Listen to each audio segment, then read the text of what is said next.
Benar ya Tuhan, biarlah hidup kami seturut dengan kehendak-Mu. Dan ketika kami mempersiapkan hati dan pikiran kami masuk dalam pemberitaan firman Tuhan, maka kuasailah seluruh waktu, seluruh pikiran, sehingga ketika firman diberitakan, kuasa Tuhan dinyatakan, dan hidup kami bisa diubahkan melalui setiap firman yang terucap. Terima kasih ya Tuhan, berkati pemberitaan firman pada pagi hari ini, berkati setiap jemaat dan hamba-Mu yang terbatas di dalam tutur katanya. Dalam nama Tuhan Yesus kami memohon pertolongan-Mu. Amin.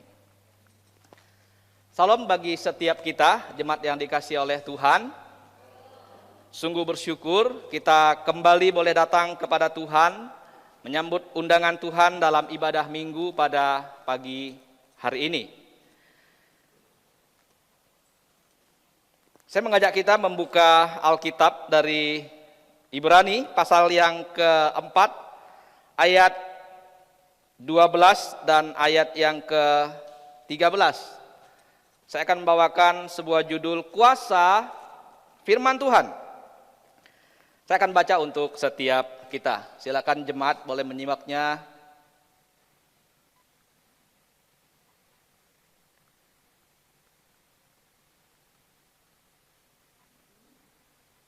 Ya. Sebab firman Allah hidup dan kuat dan lebih tajam daripada pedang bermata dua manapun. Ia menusuk amat dalam sampai memisahkan jiwa dan roh, sendi-sendi dan sumsum. Ia sanggup membedakan pertimbangan dan pikiran hati kita. Dan tidak ada suatu makhluk pun yang tersembunyi di hadapannya. Sebab segala sesuatu telanjang dan terbuka di depan mata Dia, yang kepadanya kita harus memberikan pertanggungan jawab. Sekian pembacaan firman Tuhan untuk kita pada saat ini. Saudara-saudara, saya akan memulai dengan sebuah kisah. Berapa tahun yang lalu saya bertemu dengan seorang pengusaha hotel di satu kota. Saudara, pengusaha ini menceritakan pengalaman hidupnya yang diubahkan oleh firman Tuhan. Ketika dia memulai berbicara dengan saya, dia mengatakan begini kepada saya, Pak John tahu nggak, sebagai seorang pengusaha di dalam dunia perhotelan, maka kehidupan yang saya jalani tidak jauh dari 3 hal. Hal yang pertama, hotel yang dia kelola menjadi tempat beredarnya narkoba. Yang kedua, dia berkata, juga menjadi tempat untuk orang pesta pora, seks bebas dan mabuk-mabukan. Lalu yang ketiga, dia berkata kepada saya, di hotel itu juga menjadi tempat yang nyaman untuk banyak orang boleh melakukan perjudian. Pengusaha ini sukses menjalankan bisnis hotelnya. Bahkan hotelnya adalah hotel yang paling besar yang ada di kota itu. Saudara, dia menjalani kehidupan dengan begitu menyenangkan secara ukuran dunia. Tetapi ada masalah yang lain muncul di tengah-tengah keluarganya. Sering konflik dalam rumah tangga. Istri dan suami sering tidak sejalan. Anak-anak mulai tidak bisa melihat orang tua yang menjadi teladan di dalam kehidupan rumah tangga. Dan hampir setiap saat mereka terus-menerus menjalani kehidupan rumah tangga yang tidak menyenangkan. Sampai pada suatu masa, saudara, bisnisnya terus berkembang di dunia perhotelan.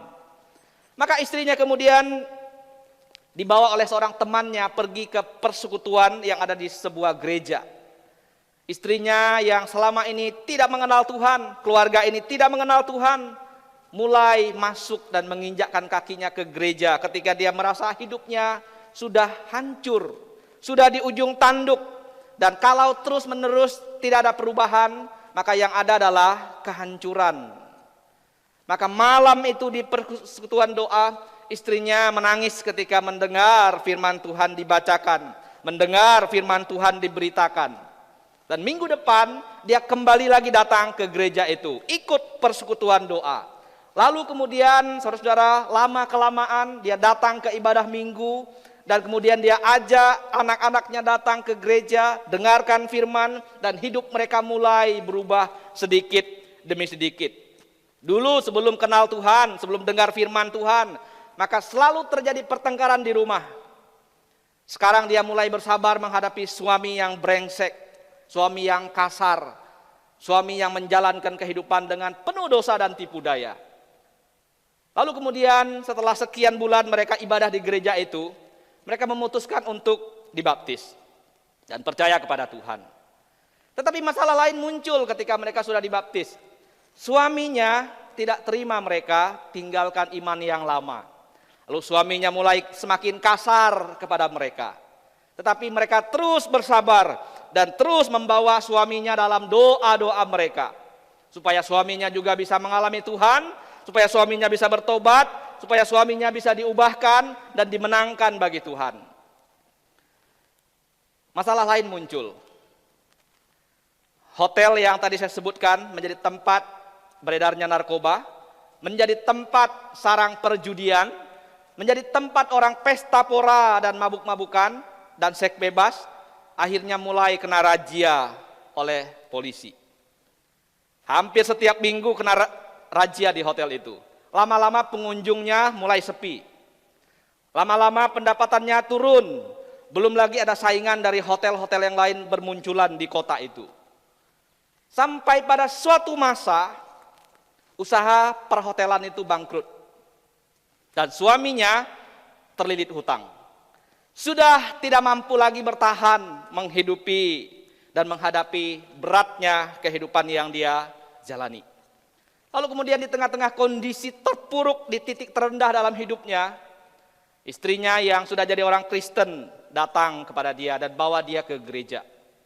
Saudara, hari pertama suaminya masuk ke gereja, suaminya juga menangis ketika mendengar firman Tuhan diberitakan.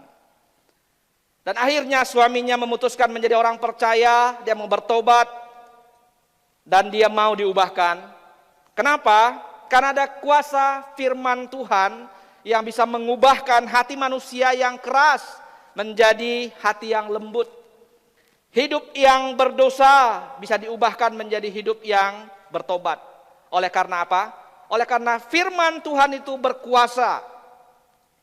Lalu kemudian suaminya memutuskan untuk dibaptis dan tidak lama kemudian dia memberi diri menjadi pelayan Tuhan. Ketika saya bertemu dengan dia, ketika dia menceritakan kisah ini, dia sudah menjadi seorang pendeta di satu gereja. Saudara, firman Tuhan itu berkuasa mengubahkan setiap sikap hidup manusia. Firman Tuhan berkuasa, maka dikatakan di sini, sebab firman Allah itu hidup dan kuat dan lebih tajam dari pedang bermata dua manapun juga. Dari awal Allah memulai seluruh kehidupan di dunia ini dengan firman. Firman yang keluar dari mulut Allah itu berkuasa. Firman yang keluar dari mulut Allah itu membuat segala sesuatu menjadi ada. Firman yang keluar dari mulut Allah itu mengontrol kehidupan manusia, menjadi hukum bagi manusia. Maka itulah fungsi firman Tuhan. Saudara, kita mendengar banyak firman Tuhan sepanjang iman, sepanjang hidup, sepanjang hari-hari yang kita jalani. Dan kita juga tahu bahwa firman Tuhan itu begitu banyak mengubahkan sikap hidup manusia. Dengan firman kita tahu ada dosa. Dengan firman kita bisa membedakan mana yang benar, mana yang tidak benar. Dengan firman Alkitab dan Tuhan menuntun kita untuk menjadi orang Kristen yang berkenan kepada Allah. Maka mari kita melihat. Dalam bagian yang lain, Rasul Paulus pernah mengatakan bahwa firman Tuhan yang kita baca, yang kita punya, yang kita pelajari itu mempunyai fungsi 4 hal. Yaitu mengajar, menyatakan kesalahan, untuk memperbaiki kelakuan, dan mendidik setiap orang yang mendengarnya di dalam kebenaran. Saudara amini firman Tuhan ini? Tetapi ada masalahnya. Apa masalahnya? Saudara lihat ini masalahnya, terjadi di sini. Kondisi manusia. Kita tahu firman Tuhan itu berkuasa mengubahkan setiap orang yang mendengarnya. Tapi ada masalah. Masalahnya apa? Masalahnya orang-orang yang mendengarkan firman Tuhan, yang menjadi orang Kristen sekian tahun, ternyata hidupnya tidak mengalami perubahan. Apa yang terjadi? Masalahnya ada di mana? Tadi kita mengamini firman Tuhan itu berkuasa mengubahkan setiap manusia, setiap kehidupan, setiap hati, setiap telinga yang mendengar. Tapi kita jadi orang Kristen sudah sekian lama. Dengarkan khotbah minimal 1 minggu 2 kali. Doa Rabu dan ibadah umum. 1 tahun kita bisa dengar 100 kali firman. Belum kalau kita baca dan renungan setiap hari. Ada masalah yang perlu kita bereskan berkaitan dengan hati kita ketika kita mendengar firman. Dalam perumpamaan seorang penabur, Yesus memberikan gambaran hati manusia ketika firman diberitakan. Ada firman yang jatuh di jalan, di pinggir jalan. Firman itu tidak tumbuh karena iblis datang mengambilnya. Firman jatuh di tanah berbatu, tumbuh sebentar, tetapi kemudian tidak berbuah. Apa yang terjadi? Alkitab mengatakan bahwa firman tidak bisa bertumbuh oleh karena kita takut dengan ancaman, dengan penindasan, dengan aniaya, dengan pengucilan. Sehingga kita takut, sehingga firman itu tidak berbuah, sehingga firman itu tidak punya fungsi apa-apa. Kita dengar dan kita tidak diubahkan. Firman jatuh di tanah semak duri, tumbuh sebentar, tetapi kekhawatiran, kekayaan, dan tipu daya, berbagai macam keinginan membuat firman itu juga tidak bertumbuh. Saudara, mari kita mengecek hati kita. Sekian puluh tahun mungkin kita jadi orang Kristen yang tiap minggu datang ke gereja. Di mana posisi hatimu ketika firman diberitakan? Apakah engkau membiarkan firman itu diambil oleh kuasa setan iblis yang setiap saat ingin menghancurkan iman kita? Apakah kita terlalu khawatir dalam hidup ini sehingga kita tidak bisa melihat Allah yang berkuasa, yang menopang, yang menjaga kehidupan kita?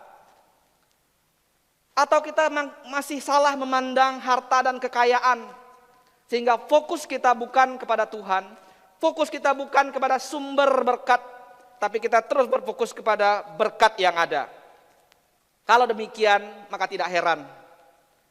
Mau sebagus apapun hamba Tuhan menyampaikan firman-Nya, kalau hati ini tidak siap, tidak akan ada perubahan. Kalau hati ini tidak mau dibentuk, tidak akan ada perubahan. Kalau hati ini masih dikuasai oleh hal-hal yang tidak benar, oleh kekhawatiran, oleh cara pandang yang salah, oleh berbagai macam hal, firman tidak akan bisa tumbuh. Firman tidak akan bisa membuahkan. Firman tidak akan bisa berbuah. Dan kita jadi orang Kristen ya sama aja. Sama dengan orang yang tidak ke gereja. Saudara, saya ambil contoh dalam hal keuangan. Kenapa saya ambil contoh dalam hal uang? Uang adalah sesuatu yang kita pakai setiap hari. Dan uang bisa menjelaskan dengan jelas seperti apa sikap hati kita. Karena firman Tuhan pernah berkata, ada di situ hatimu berada. Saudara, saya pernah salah mengelola uang sebagai seorang hamba Tuhan ketika saya di Jakarta. Hari Minggu datang ke gereja, kasih persembahan, pulang dari gereja, menjalankan kesenangan, jalan-jalan, makan-makan, ataupun melakukan hal-hal yang lain. Persembahan yang saya kasih ke gereja, angkanya sekian. Tapi untuk kesenangan saya, pulang dari gereja, bisa lebih besar dari persembahan yang saya kasih. Saudara, awal-awal itu saya tidak merasa ada hal yang salah di dalamnya. Tapi lama-kelamaan saya merasa tertegur. Tuhan, ternyata hati saya ini nggak beres. Hati saya ini jahat. Karena untuk kesenangan saya bisa membayar mahal seberapapun. Tapi ketika saya memberi bagi Tuhan, saya memberi yang tidak maksimal. Lalu kita dituntut untuk memberikan persembahan. Lalu bersyukur gereja sudah dibangun dengan begitu megah. Ini berkat yang indah, berkat yang besar. Berkat yang besar ini harus diresponi dengan tanggung jawab yang besar. Bukan hanya membawa jiwa baru ke tempat ini, tetapi saudara punya tanggung jawab untuk mengisinya, untuk mendukungnya dalam hal keuangan. Sehingga suatu saat nanti, apakah saudara rindu? Suatu saat nanti, saudara bisa lepas dari pusat dan saudara mandiri, sehingga pelayanan di tempat ini bisa berkembang. Oleh karena apa? Oleh karena orang-orang yang ada di dalam mendukung pekerjaan Tuhan melalui apa yang dia punya. Melalui apa yang dia bisa berikan. Melalui segala impian harapannya oleh karena dia mengasihi Tuhan. Hatinya sudah diubahkan oleh Tuhan. Termasuk ketika cara dia memandang uang. Maka bisa diubahkan. Suatu ketika seorang teman bercerita kepada saya karena ada pembangunan gereja. Tim panitia tidak punya uang yang banyak untuk membangun gereja. Mereka hanya punya uang 400 juta. Sementara budget bangun gereja 6 miliar. Lalu kemudian mereka nabung 1 tahun. Diberikan tabungan, celengan kepada semua jemaat. Dan ada kotak pembangunan gereja. Setelah 1 tahun terkumpul, tidak cukup juga untuk membangun gereja tersebut. Lalu kemudian mereka dapat bantuan dari pemerintah sekitar 900-an juta. Terkumpullah uang 1 miliar lebih. Ternyata setelah dihitung, uang 1 miliar lebih ini hanya bisa dipakai untuk merobohkan gereja yang lama dan membangun pondasi paling bawah. Lebih daripada itu nggak cukup lagi, nggak ada uang lagi. Di tengah-tengah kondisi seperti itu, ada seorang anak Tuhan datang ke tim panitia pembangunan. Dia bilang begini kepada gereja tersebut, kalian bangun gereja tahun ini.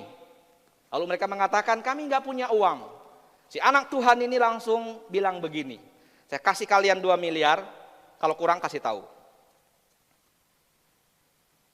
Saudara, orang ini sudah melepaskan dirinya dari ikatan harta dunia. Karena dia sadar, yang dia punya pun adalah milik Tuhan. Cara pandangnya sekarang terhadap uang berubah. Oleh karena apa? Oleh karena dia sudah merasa itu pun punya Tuhan. Hatinya sudah diubahkan. Pertanyaan bagi setiap kita adalah, bagaimana kondisi hatimu? Akan setiap firman yang diberitakan setiap minggu di tempat ini. Akan setiap firman yang kita dengar di rumah kita masing-masing. Apakah tanah ini tanah yang subur? Apakah tanah ini hati kita tanah yang bisa bertumbuh dan bisa berubah dan bisa berbuah? Saudara, cek hatimu. Karena firman berkuasa mengubahkan.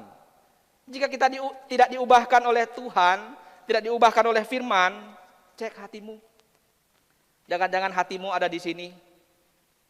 Jangan-jangan iblis datang mencuri firman. Jangan-jangan kita takut dikucilkan. Jangan-jangan kita khawatir. Dan kita masih hidup dalam pola pikir yang sama. Yang kedua,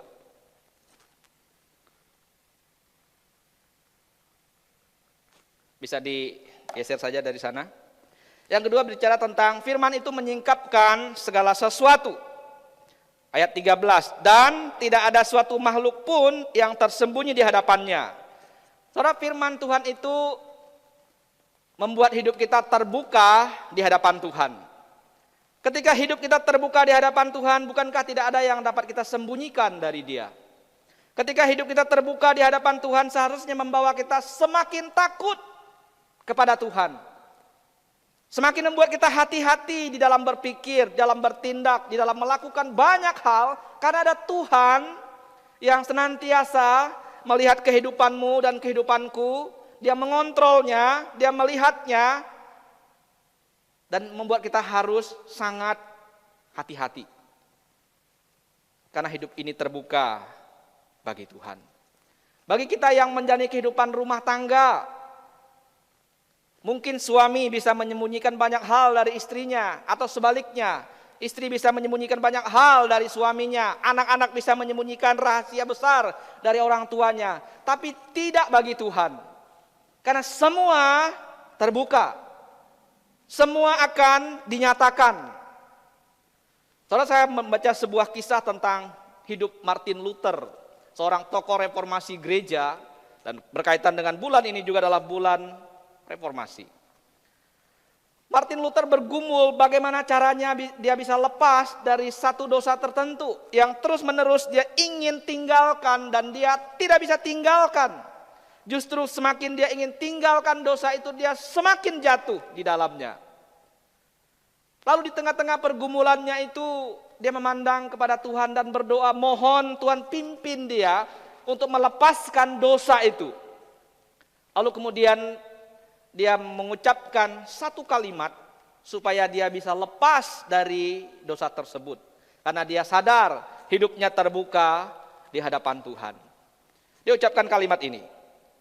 Satu-satunya cara terbaik untuk bisa lepas dari dosa adalah dengan menganggap setiap tempat di mana saya injak adalah hadirat Allah yang Maha Kudus. Kalau saya ulangi. Satu-satunya cara terbaik untuk lepas dari dosa adalah dengan menganggap setiap tempat di mana kaki saya berada adalah hadirat Allah yang Maha Kudus. Banyak di antara kita yang salah memahami dan memisahkan dunia rohani, dunia yang lain, duniawi. Banyak di antara kita yang masih menganggap gereja adalah tempat yang sakral, benar. Gereja tempat yang kudus, benar. Di luar gereja saya bisa suka-suka saya. Karena apa? Karena kita tidak menyadari hidup kita terbuka di hadapan Tuhan. Sehingga membuat orang tidak takut berbuat dosa. Karena datang ke gereja dalam kondisi baik, dalam kondisi tidak kurang. Dan orang juga tidak tahu yang kita lakukan di luar sana. Tapi kalau kita menyadari bahwa hidup kita terbuka bagi Tuhan, di hadapan Tuhan, maka harus membuat hidup kita hati-hati dijalankan. Ya, lanjutkan aja dari sana. Saudara, mengapa orang tidak takut berbuat dosa walaupun dia tahu hidupnya terbuka di hadapan Tuhan? Yang pertama bicara tentang manusia biasanya takut dengan apa yang bisa dilihat oleh mata secara fisik. Saudara lihat di lampu merah, di jalanan, di tempat di mana kita berada ini, banyak orang tidak takut dan banyak orang buta warna. Apalagi di Siantan, semua lampu itu hijau semua. Karena tidak ada konsekuensi dari apa yang terjadi. Yang kedua, sebagai orang Kristen kita terlalu pintar memanipulasi pengampunan. Kita bikin doktrin sendiri, kita bikin pengajaran sendiri. Saya sudah diampuni kok, gak apa-apa buat dosa, terus ada pengampunan, kan saya bisa datang kepada Tuhan untuk minta ampun dan bertobat, sehingga gak apa-apa buat dosa lagi. Pikiran kita seperti itu. Yang kedua, yang ketiga, Alkitab bicara tentang satu kondisi hati, kembali ke masalah hati. Hati yang keras, hati yang bebal, hati yang tidak mau berubah. Maka kalau kita baca firman Tuhan, Alkitab sering gunakan kalimat ini.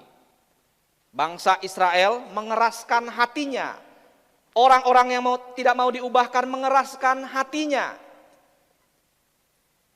Dan akhirnya apa yang terjadi? Saudara, ini firman Tuhan, ini adalah kebenaran. Pada waktu kita baca, kita menyaringnya. Kita saring supaya sesuai dengan kesenangan kita. Ketika firman ini bicara keras dan kita tertegur, kita tersinggung, kita tidak mau dengar, kita tidak mau lakukan, maka yang kita ambil hal-hal yang menyenangkan, hal-hal yang enak didengar, hal-hal yang enak dibaca. Maka ketika firman Tuhan diberitakan, mari kita kembali kepada apa yang seharusnya Tuhan inginkan. Siapkan hati menjadi tanah yang subur, di mana firman Tuhan boleh bertumbuh, hidup, dan berbuah. Yang ketiga. Yang ketiga berbicara tentang suatu saat hidup kita akan dilanjutkan saja. Firman itu akan menghakimi kita. Ayat yang ke-13 bagian yang akhir berbicara begini. Yang kepadanya kita harus memberikan pertanggungan jawab. Terus sadar atau tidak, takut atau tidak, suatu saat hidup kita semua akan berakhir dalam kematian. Dan setelah kita mati, kita tidak hilang, kita tidak lenyap. Alkitab mengatakan kita kembali kepada pencipta kita, kepada Tuhan sang pemilik kehidupan. Ketika Tuhan memanggil kita, kita tidak bisa menghindar. Ketika Tuhan mengadili kita, kita tidak bisa menghindar karena Dia hakim yang adil. Hakim yang adil di depan Dia memberikan firman supaya manusia bisa berubah, supaya manusia bisa kembali kepada Dia, supaya manusia bisa menjalankan apa yang benar. Dan semua itu terbuka. Manusia tetap tidak mau melakukan apa yang Tuhan mau. Dan tiba saatnya manusia tidak bisa berdalih ketika berhadapan muka dengan Allah yang menjadi hakim itu. Kitab Ibrani menjelaskan bahwa Allah terus-menerus ingin umatnya menjadi umat yang benar. Itulah sebabnya dari masa perjanjian lama, firman Tuhan diberitakan melalui mulut para nabi. Lalu kemudian di masa perjanjian baru, Tuhan tidak lagi turun melalui mulut para nabi. Firman itu turun, hidup, tinggal di tengah-tengah manusia. Dialah Yesus, firman yang hidup itu. Penting bagi kita menyadari ini, bahwa hidup kita akan memberikan tanggung jawab kepada Tuhan. Dalam pelayanan misalnya, saya ambil contoh di satu gereja, ada seorang pemusik, anak muda yang hebat sekali memainkan piano. Saudara sebagai hamba Tuhan yang ada di gereja itu tentu senang kalau ada jemaat yang pandai memainkan musik. Meringankan tugas hamba Tuhannya. Lalu anak muda ini mulai dijadwalkan untuk main musik di gereja. Lama-lama karena hanya dia yang paling pintar memainkan alat musik, mulai ada rasa sombong. Mulai ada perasaan kalau tidak ada saya main musik di gereja itu, suasana musik tidak menyenangkan. Kalau saya tidak bermain musik di gereja itu, pelayanan bisa kelabakan. Kalau saya tidak main musik di gereja itu, seolah-olah musik tidak bisa berjalan dengan baik. Kalau mulai ada perasaan itu, tidak ada orang apresiasi akan kepandaiannya. Tetapi ketika dia bermain musik di luar, sehabis mainkan musik, orang bisa memberikan tepuk tangan yang meriah yang di gereja dia tidak bisa dapatkan. Suatu ketika anak muda ini dapat jadwal pelayanan di ibadah minggu. Saudara, di hari yang sama, anak muda ini juga dapat undangan untuk memainkan piano di sebuah konser di hari Minggu dan jam yang sama. Anak muda ini mulai berhitung. Kalau saya main musik di gereja, bukankah itu saya sudah lakukan selama ini? Kalau saya main musik di konser, nama saya akan semakin terkenal. Orang akan semakin memberikan penghargaan kepada saya. Dan akhirnya dia memutuskan dia tidak datang ke gereja di hari itu.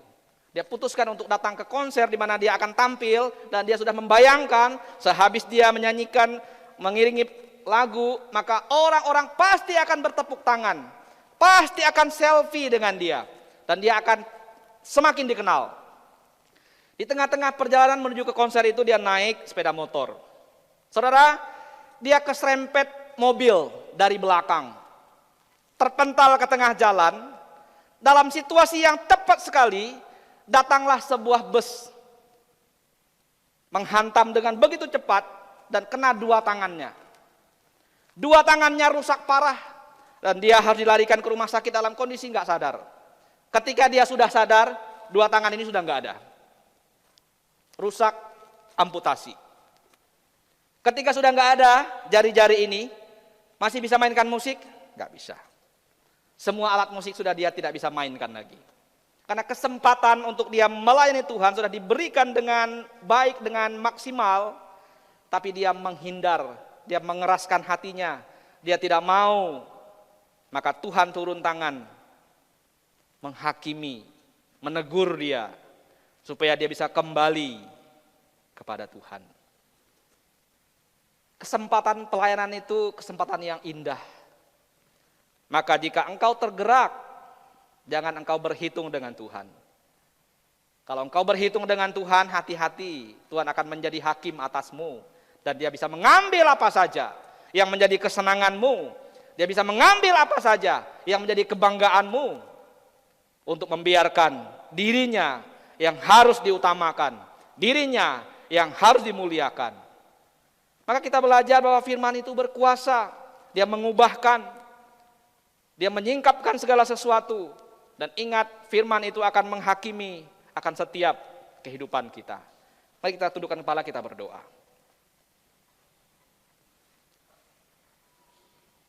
Tuhan, hamba-Mu sudah selesai berbicara, tetapi firman Tuhan tidak akan pernah selesai berbicara dalam kehidupan kami. Tolong ketika kami mendengar, Tuhan berikan hati menjadi tanah yang subur. Jangan biarkan pekerjaan iblis merampas firman itu dari kehidupan kami. Jangan biarkan kekhawatiran, tipu daya kekayaan, keinginan-keinginan dosa membuat firman Tuhan itu tidak bertumbuh dari hidup kami. Jangan biarkan himpitan aniaya, kesukaran, kekhawatiran membuat kami undur dari iman kami. Tolong setiap kami ya Tuhan, untuk kami bisa berubah, untuk kami bisa diubahkan semakin hari, semakin serupa dengan Tuhan.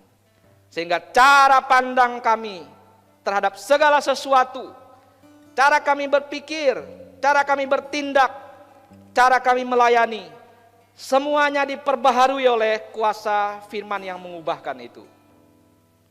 Dalam nama Tuhan Yesus kami berdoa.